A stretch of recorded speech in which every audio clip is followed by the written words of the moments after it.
So basically, welcome back to the Ball of Fire channel. Yes, you're back. I'm back again with a video.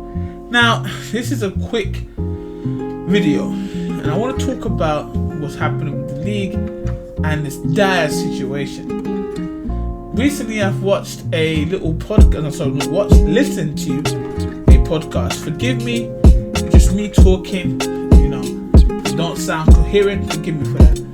But I listened to a podcast. Basically, just talking about how the league and how 777 has been handling the league and the lack of transparency. And this needs to be sorted out immediately.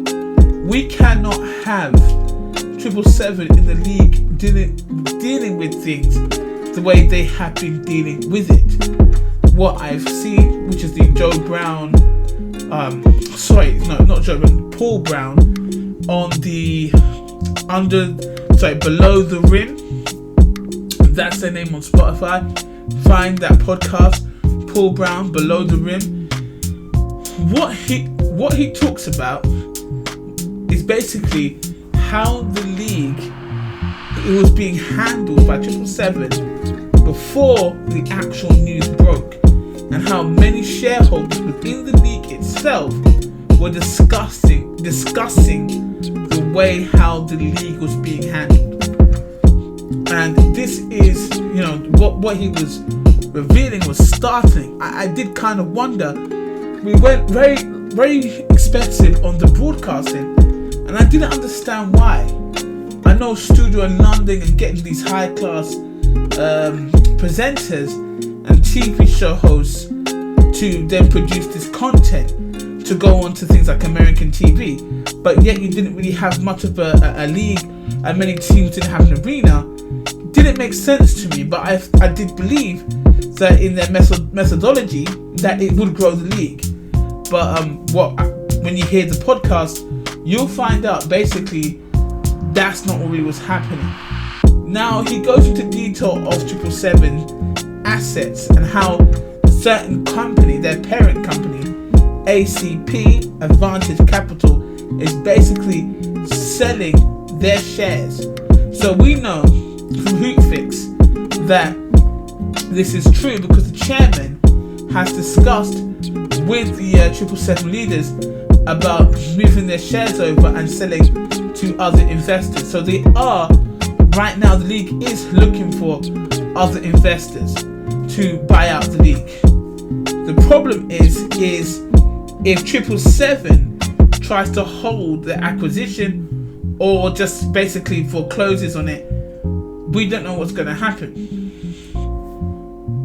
For me, this problem I kind of guessed would happen. I did kind of, understand that when the league had no salary cap, it could lead to disaster based on a lot of teams out there who really cannot get into the million pounds or even dollar brackets, and so they couldn't even get to that level of money in the league to send their teams to European competition, right? Which is the highest European competition.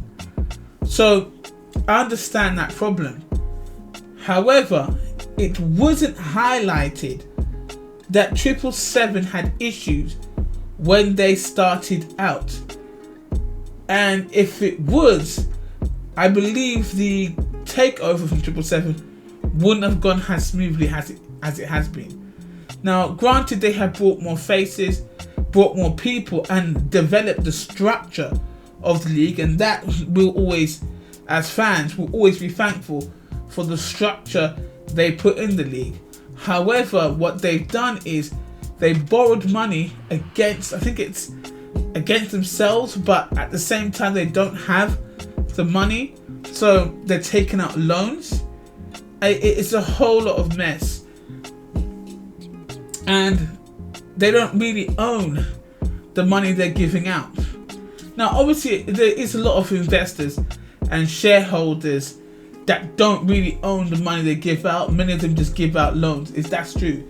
But they do have treasuries.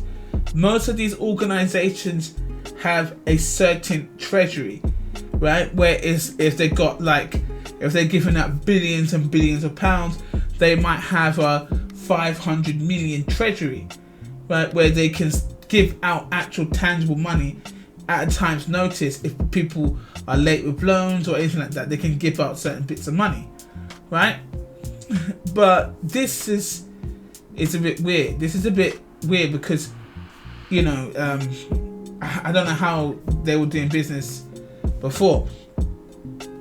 However, I do believe that the British Basketball League has to now find an accountant, if they can, make it so that the shareholding is public if they can, or they don't want to go public. I know it's a bit of a small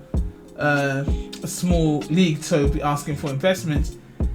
They need to start looking at a treasury, and if a fan can support, put through Patreon or GoFundMe, if the fan can actually be involved, like a fan treasury for the league, just to keep the league going, because right now it's on shaky ground. It's not good, it's not bad. But watch that. Listen to that Spotfiy breakdown on Spotfiy, the Below the Rim. It goes into detail. Paul Brown goes into detail what's happening with the league. I just really am kind of gutted. You can see that numbers is growing. British Basketball League has more subscribers than it used to have. I started watching British Basketball League when it only had around 10,000 subscribers.